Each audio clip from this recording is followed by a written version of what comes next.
Welcome to the Home Recording Show, episode number 307. Today we've got Myk Robinson from Let's Talk About Reaper. I am John Tidey. I am Ryan Canestro. Myk is a YouTube content creator. He's also a musician, multiple instruments, plays in bands, plays at the church, works in IT, and we're going to talk to him about the struggles of home recording, his YouTube channel, projects he's working on, and all that kind of stuff. So, Myk, welcome to the show. Thank you. Wow, you've already told my life story. I guess my work here is done. Yeah, he does all of the things, and we're going to talk about all of the things. I think Myk is a good example of someone that kind of does it all and is sort of the typical, the target audience kind of for our show, because, you know, he does everything from audio, video. He's in a band. He records himself. He's recording with other people. It's kind of all of the things that Ryan and I have gone through over the years, but kind of like he's doing all of that simultaneously right now. But the kicker is I'm like mediocre at all of them. Yeah. Well, yeah, I mean, so are we. And that's kind of the struggle of being a generalist. Jack of all trades, master of none. Right. Yeah. And I've been trying not to get into video, but here we are. You're doing pretty well today. Baby steps. All right. Well, where can we find your YouTube channel? I actually have the URL, letstalkaboutreaper.com, which will take you straight to my YouTube channel. Or if you don't like typing in URLs, you can go to YouTube and search for Let's Talk About Reaper. And America's favorite small brown man should show up. Nice. That's an honorary title, by the way. So how about your musical background? How'd you get started with, well, first with music in general, if that was in your family? Yeah. And then let's round it off by how you got into recording specifically. It's kind of a weird one. I started off playing trombone. My dad played trombone, and I guess I inherited his trombone and started in 7th grade with learning to play that. That is the only instrument that I currently play that I'm classically trained in, and I don't know if studied is the right word, but I played for school for like 5 years and got pretty high in state rankings for whatever that's worth. But, you know, you get to a certain age and you decide that school band's not cool anymore, so you gravitate towards other instruments. Around that same time frame, this is where it gets weird. My mother played bass in a Southern classic rock band, and I borrowed or inherited whatever, an old Rickenbacker bass that she had. So that's kind of what got me started in guitars and basses and things of that nature. That's a good start. Yeah. I wish I still had that bass. Played in some school talent shows, played around in a few bands, just trying to figure out things. Mostly just spent my time learning 80s rock tunes and 90s rock tunes, playing stuff like Iron Maiden, Metallica, Megadeth. Fast forward several years later, I find myself playing in a skate punk / post-hardcore band at the time. We played for about 5 or 6 years and did pretty well regionally, as far as success can be categorized for the late 90s. And I just found that I really had a love for what I would consider substandard music or less, what's the word I'm looking for? My English is not good today. Lo-fi? Less popular music. Oh, less popular. Things that didn't necessarily follow the 1-5-6-4 chord progression and worked a bit more outside of the box. Oddball time signatures, nasty distortions, anything that the popular kids didn't like. Oh, so you mean interesting? That's a fair statement. As far as how I got into recording, you know, if you're in a band, you want to have a recording of yourself. So we started off doing what any indie type band would do at the time. We had one of the old Fisher-Price cassette recorders like they used in school for when they showed the film strips. And we found that if we placed it in a sweet spot and put a blanket over it, we could get a pretty good recording if we just controlled our levels in the room. That's What year was that? That was 97. Okay. We recently found some of those old tapes and digitized them. So if anybody wants to hear old school Myk, I got it. I think I need to hear that. I love really that do. stuff. It's an important part of American history, and they don't even know it yet. And of course, as the years progressed and all things digital became a thing, I wanted to figure out how to do this better. You know, we experimented with 4 tracks and things like that and never really got good at it. Not that I'm good at doing it now either, but modern convenience, I think that I really like to try to take modern convenience but still approach everything with an old school feel. Those who know me know that I'm a little bit Glenn Fricker-ish about samples. And sample replacement and 100% quantizing and things of that nature. So I really like to try my best to get things right at the source and have a very old school mindset, but just using the computer as a medium more so than, and I don't use this term literally, but more so than a cheat. Yeah, I was just having this conversation yesterday with a friend of mine. He just got an old Nagra tape machine, and he's running all of his analog synth into a tape machine, and it's making him make choices in that moment instead of, oh, I'll fix it later, I'll chop this up. It's like, I'm making this decision now. I'm getting that tape feel and then digitizing it and then making something with it. No, I'm not that cool. I mean, Nagra's pretty much the cleanest tape machine you can get. That's an old school location machine, and he got it from a guy who's basically retiring now from a location audio, and he's like, here, I have this thing, take it. Those are awesome with gunshot recordings because of the way they distort. And the tape saturation, and you get all that. Tape saturation, yeah. Really brings up the tail in a way that you don't get from a clean digital recorder. Yeah, I've never had any hands-on experience with tape. Like my old band from the late 90s, we did do some recordings to tape that somebody else did, of course, but I guess I find it fascinating to listen to people who have actually touched them, and not like they're mythical creatures or anything, but it's interesting that you can mention model numbers and people can instantly tell you the character or different things about them and why they want to continue to use them, or plugins that sound like them. It's a deep rabbit hole. Don't go down it. How much time you got? It's an expensive rabbit hole. Yeah, tape is expensive, and it's getting more expensive as time goes on, as it becomes Especially more rare. if people expect things to get fixed in post. Oh, forget about it. I honestly kind of want to get back into like cassette tapes, VHS tapes, recording drum sounds to VHS tape and then sampling it. I used to do that back in the day just because I could have a 6-hour runtime to record a jam session before digital was a thing. I would run everything through like a big mixer down to 2 channels into a VCR tape. I remember the fun that it was to like splice tapes going back between my my little camcorder and a VCR, trying to like create a video from like pressing play and that, and then having a CD player for the music, and all going at the same time, and like none of the right gear, but no, it was just fun. It was a live mix, and it never came out right, but you're like, look what I did. Yep. Yeah, it was fun. And to this day, it's still the same way. I go back and listen to recordings all the time and think that, you know, I can compare it to certain commercial mixes and it never stands up, but I'm still just, I don't know. It's interesting. I know that I'll never have a perfect project, but I just love trying and making minor improvements every time. That's the journey. A lot of the stuff that has kind of imperfections and lower quality sound ends up having a better story a lot of times. So you remember it a little bit more because of the struggle. And if everything worked perfectly, like maybe you don't remember how you got there. Well, that's the character too. I was just watching that McCartney 321 last night, and there's so many little bits and pieces. And like he was talking about a guitar part he got wrong. It's in the final thing. And he and Rick Rubin were just talking about how those little mistakes, just trying to get it, and that feel of trying to get it, and you go, it's close enough. And that's the track. I like that kind of stuff. Yeah, and I remember playing with a band, we would leave those little happy accents in there, and some of it was great. Right. It's like if you listen to modern music, and I realize that's probably a bit of a broad term, but I find myself gravitating more towards oddball older music as I get older. Stuff from like the 40s through the 70s. And like if you're a video game player, you know the soundtrack from the Fallout series. It's all weird old music, but set in a post-apocalyptic setting. And I love all that stuff. Like it's weird to see me driving down the street, windows rolled down, blasting like Roy Brown's Butcher Pete or something.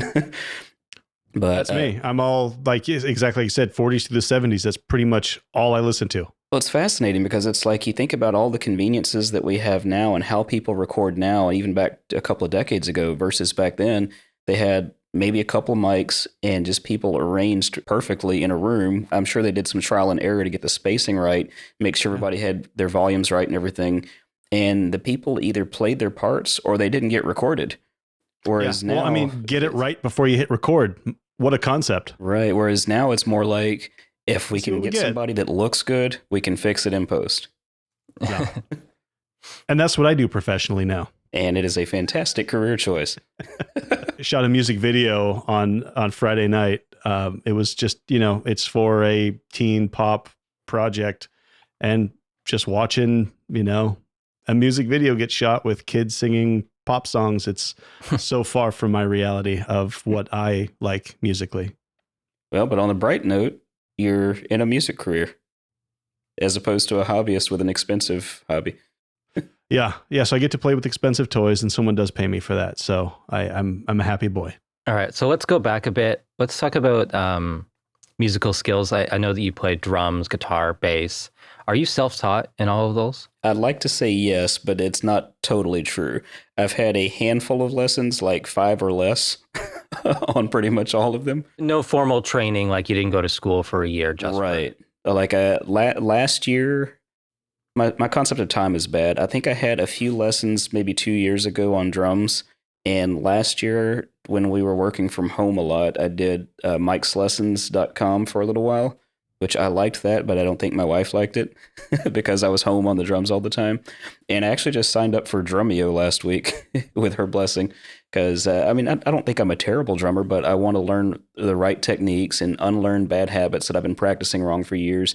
And I'm at that point to where there's nothing more I can really teach myself. I want to try to do better. I think with everyone's skills at a certain point, you plateau on what you can learn on your own, and then there's the paid skills.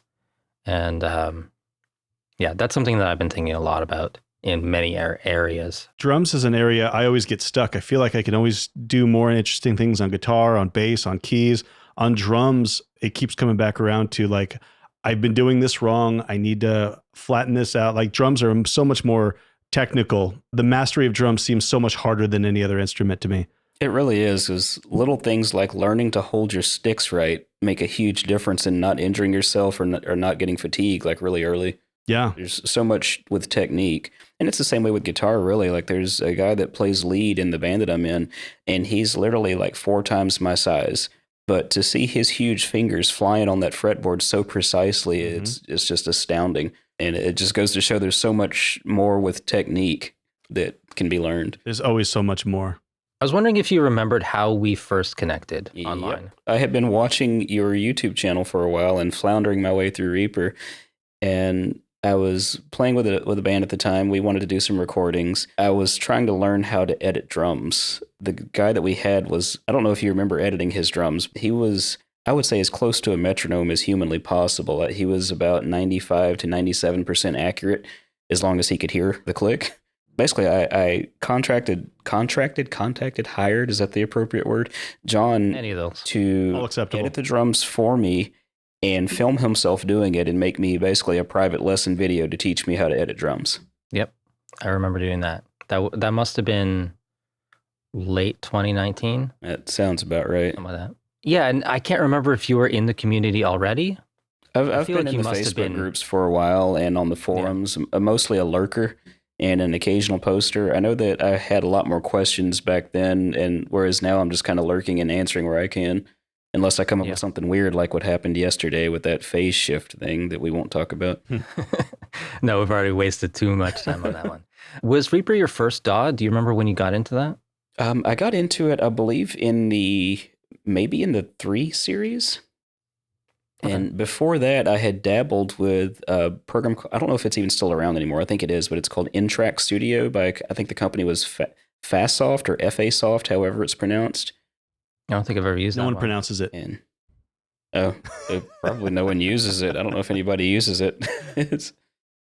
No one speaks its name, so that's okay. And that was your first? Yeah, and I think what ended up drawing me to Reaper, well, first was the cost. I mean, I was one of those who probably used it for a couple of years before I did buy the license. I've bought it twice now.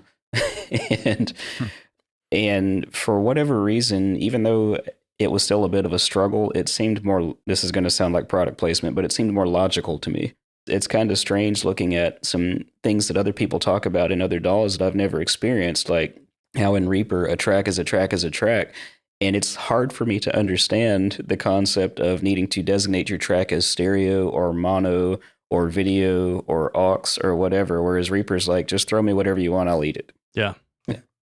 And we don't realize how good we got it. That was one of the things I had to untrain myself on. That was hard to learn, how to unlearn the other ways. It might have been easier to start with Reaper instead of Pro Tools, because then you wouldn't have to unlearn. It's just like we were talking about with drums. You have to unlearn some bad habits or weird ways of doing things, or I don't know. Yeah, the thing about Reaper, it just kind of, it makes a little more sense if you unlearn what you already knew. It's more logical. in having it with fresh eyes, I think. Well, to me, it seems more like an actual console. Like if you're working with a regular console, you kind of don't really have stereo tracks. You just have to plug into two different tracks and pan them. With the old things like Pro Tools, that was very much like replacing the consoles, and you had to do everything a certain way. We were talking a couple weeks ago, Ryan, about how you don't always appreciate what Reaper can do until you've been through all the other DAWs first. Like, because I used Logic, Cubase, Sonar, Reason, Ableton, Audacity, Crystal Audio Engine. Oh, I forgot one. Cool Edit Pro 2.0. And I used FL Studio as well. So like I tried them all basically. And yeah, Reaper didn't make sense at first, but then you start to compare certain aspects of it, like the tracks, that you can edit video, that you don't need the wave cache files for every fade that you do. Fades are non-destructive, nice. All those sorts of things. That was a big one. Being able to run drum edit sessions in Pro Tools was like slowing my computer down so much that I could barely run them. In that final 20% of the session, I couldn't run the session anymore because there's just tens of thousands of files. Yeah, exactly. So running that on a basic, the cheapest MacBook you can get with no external sound card, no external hard drive or anything like that, ran it no problem, no difference from the start of the session to the end. It just handled it as you would expect it to. And that was kind of what hooked me. I switched over kind of officially right after Kenny Joya switched. So yeah, there was finally some good tutorials on it at that time. Well, and then the big thing too was faster than real-time bounce. That was huge. Yeah, that was huge. Yeah, so that easily took an hour off of our podcast editing time. Yeah, and every session of work. Yeah, it's interesting hearing these things, having never really used anything else. That's why a lot of people, when they finally switch, it's like, oh, I should have done this years ago. And but people that just started on Reaper maybe don't appreciate all these things, or the kids don't know how good they have it. Get off my lawn. Exactly. Right. And having never used Pro Tools, I don't have a frame of reference for a lot of the things people talk about with that. I mean, I'm not one that's a basher because I have no experience with it, so I can't really talk from having had problems with it. But literally everybody that I know who uses it curses at it every time they fire it up because it's always something. Like, why don't you just use something different? But I guess it's probably an issue of the muscle memory would end up costing them more, the loss of time. Well, the other part of it's the industry standard thing. But it's also at a point to where, like, let's take accounting, for example. There's true accountants and there's people who know how to use QuickBooks. And a true accountant, no matter what program you give them, they understand the accounting principles, and give them a little bit of time and they'll figure it out. The thing is, with that company, with DigiDesign and then Avid, it was like, you have a feature request.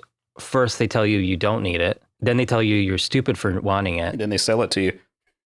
and then wait, not 6 months, but like 3 years. Then they give it to you. It's the best thing. Why didn't you think of this, you idiot? What, like folders? And then folders, faster than real-time bounce, 32-bit audio, any of those things, always seen in other DAWs, other less professional DAWs first, as something you don't need. Most of the features for a couple of years were just like new ways to pay for it. And that's it. All right. So before we move on. Other than that, John has no opinions. So Myk, since you're kind of new to home recording, because you don't have formal training, but because you haven't ran a project studio or worked in a professional studio or anything, I want to know what you struggled with when you first got started in home recording. Oh, all of it. Oh, good question. It's interesting. Sometimes I feel like I did better in the beginning phases when I didn't think that I knew anything at all. And I think that I was also, maybe my expectation was different. I was just happy to be recording something. Now I'm overly analytical and everything, like, this could be better, this could be better. And it seems like I never finish anything. I can relate to that. That's called recording. Yeah, that's called getting better at recording. But even now, I find that, like, I'll get frustrated with a project, and I've got a couple of actions that I use that resets all of the pans and volumes of everything and strips off all the effects, and I'll just save a new copy of the project, append the term reset at the end of it, and just start over and end up doing a better job in half the time with less plugins. Yep.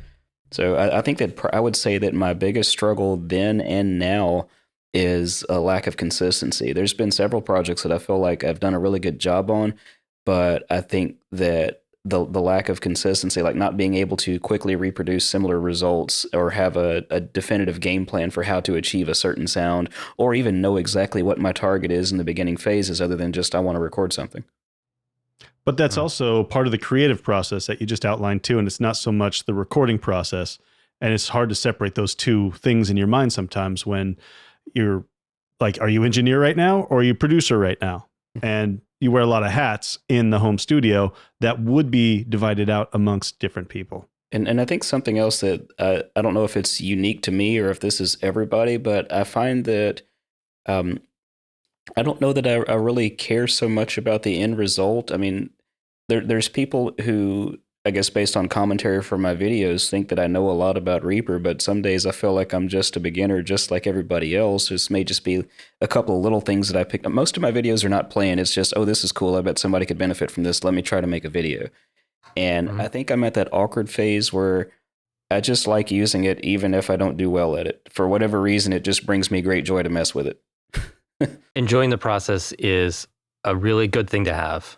Well, if you don't do it. Find something else. This is true. Go, become an accountant. Find that joy. Now, whatever it is for you. There are days to where I feel like hanging it up, I believe that's also called recording.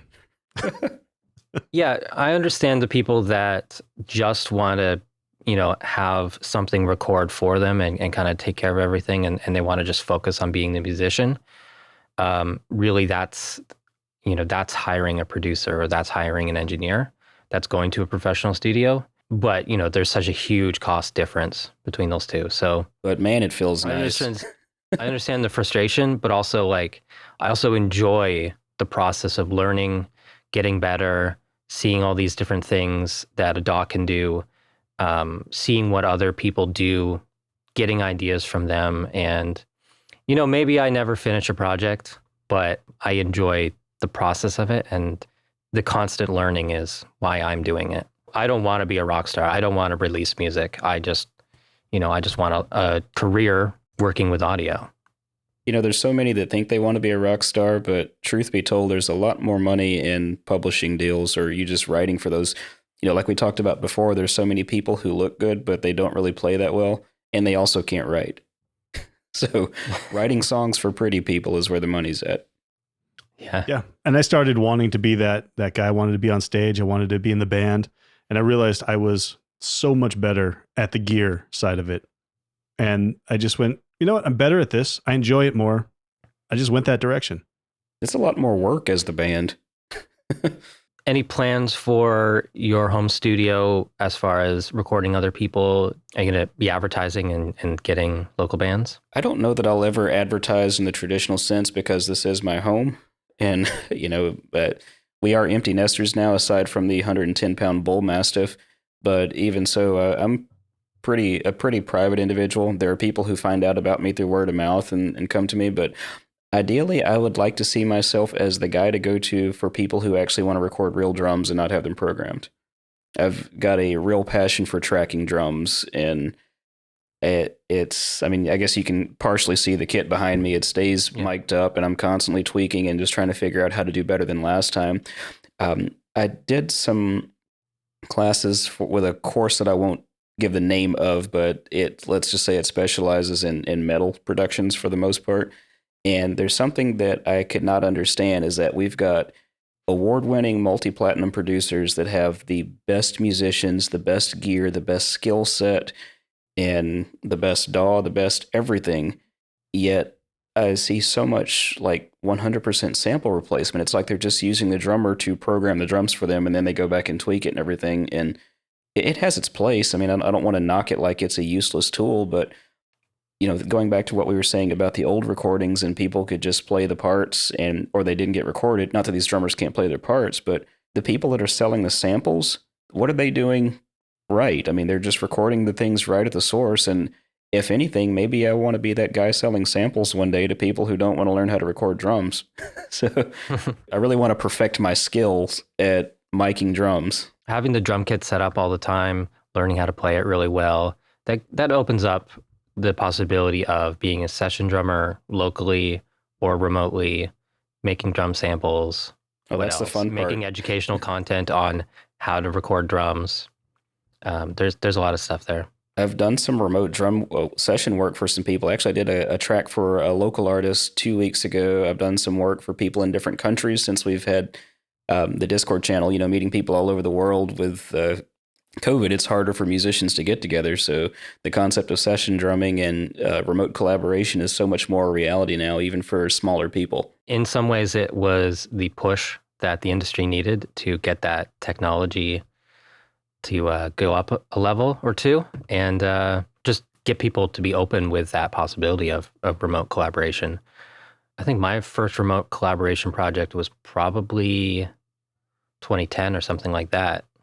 I didn't do it a lot, but I've been seeing a lot of it since about March 2020. Everyone wanted to keep up with the band practice and then switched over to making videos for their bands instead of, doing the live show local bar thing.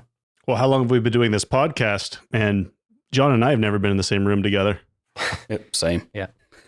With that local one that I did a few weeks ago, the producer in question, he actually goes to one of the colleges here and is in their, I think they call it their commercial music program, whatever it is, where they learn the recording business. And this was his first production where he worked with live drums. So, of course, I had questions. I wanted to get some feedback as to whether he had any issues with anything. And it made me feel really good to say that everything was perfect for him and that the artist loved it. Nice. Do you have any advice for anyone starting out with home recording today? Things that you wasted money on, things Wasted time on, yeah. Rabbit holes that you would advise not going down? Definitely. First things first, use what you have. I mean, yes, if you don't have an audio interface at all, you need to get something. But we always want the big stuff first when it's more about learning and technique than it is about the gear. It really People is. make that mistake so often. I mean, putting it in the realm of instruments, I can give... Like I've got a guitar that my father-in-law gave me that's probably worth $120. It just hangs like in another room. I don't use it. It doesn't feel great. I could give it to the lead player in the band that I play for, and he can wear it out. But you can give me a $30,000 guitar, and I'm still going to play like a $600 player. So, the gear, while it does make a difference, it kind of doesn't, particularly with interfaces like the converters that are in things today. 9 times out of 10 are better than most things you would hear on 80s and 90s albums.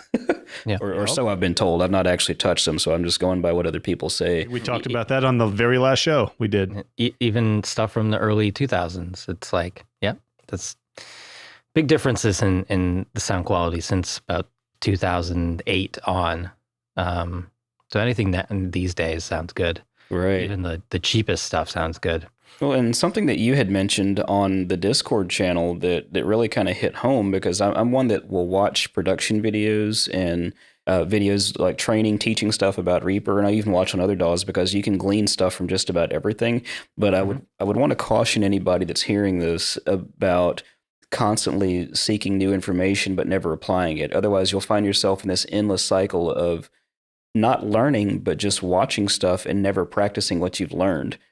And because until you apply it, you don't fully learn it or absorb it. Right. You'll learn so much more by putting hands on. Not to say that you shouldn't go and learn and look for information, but it's an endless journey. So just learn more while doing and try to implement the things that you've heard, but also don't let somebody on YouTube be the final word in what you do, because at the end of the day, it's all subjective. And if it sounds good, it is good. Yeah. I think this is actually what we're going to talk about in the next episode. I'm psychic. That topic right there. Yeah. Well, yeah. And of course, I agree with that because that was something that I had said. I can't remember the exact phrasing, but the guy said he had mixed one song before and he was looking for videos or something. And I'm like, you just got to do it. You just have to mix more.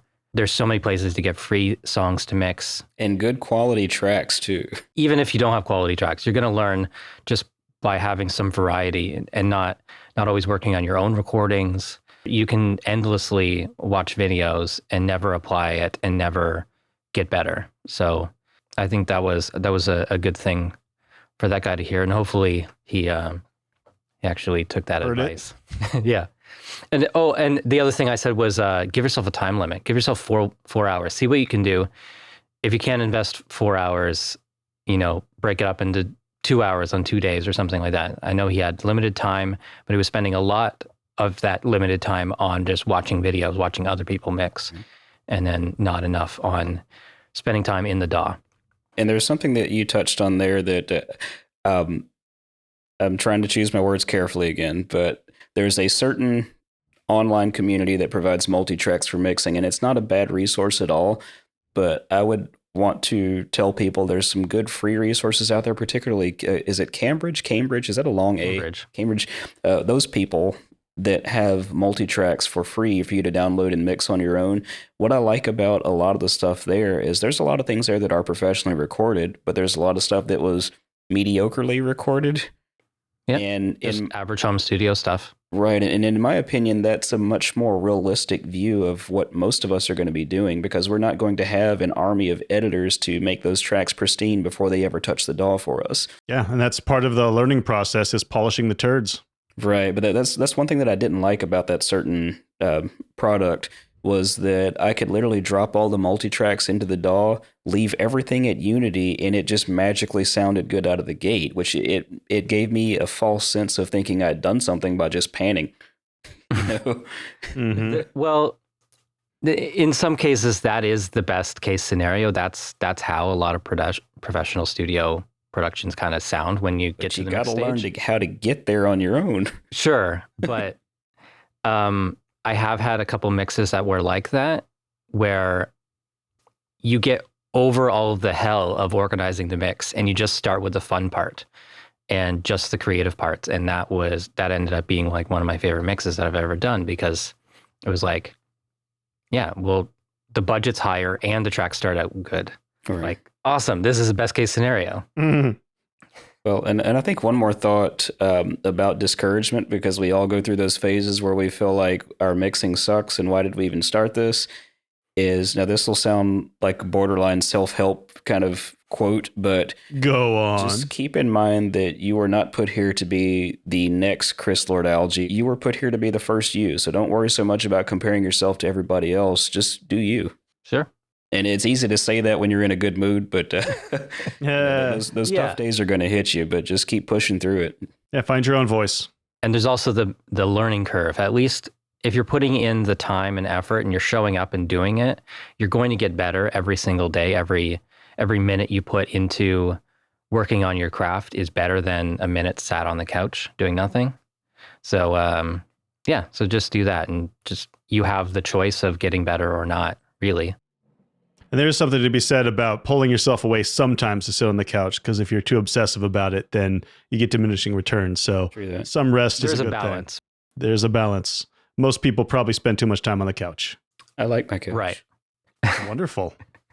Let's just get a couple more things just so the audience can get an idea of who Myk is. And also for my own curiosity, what's your go-to work from home lunch? Cereal. I love cereal. I can eat cereal for breakfast, lunch, and dinner. And it's not because I don't know how to cook or can't afford food. I just really love cereal. My favorite is there's some crunchy Cheerios with like flakes and granola bits and stuff like that. That stuff is magic. Cinnamon flavor. It's the best. That's my favorite one. Other than that, there's Vector, which they don't even call a cereal. They call it a meal replacement. I mean, breakfast is a meal. But I don't know that I've heard of Vector, but maybe it's only sold in Canada, but it's more like a high protein Kellogg cereal. Anyway, tangent. Good answer. What's your thoughts on pickles? You know, I recently discovered bread and butter pickles. I guess I've just had kosher dills all my life, but I bought some of the wrong pickles the other day. The dog doesn't like them, but I do. I've been on a spicy pickle thing. Like every chance I get, I'm putting these pickles. They're like crunchy dill pickles, but they're mixed with jalapeno peppers. Oh, yes. In the jar. And I'm like slicing those up, putting them on every sandwich, putting them on burgers. They just eat them straight out of the jar. Yeah. And then I started pickling my own jalapenos a couple weeks ago, and like, yeah, that. It sounds on like you everything. live in Alabama if you're pickling your own stuff. It just ends up being a lot cheaper, and it's kind of fun. It's so easy, and if you have the jars and you got the fruit, do it. Peanut butter and blank sandwich.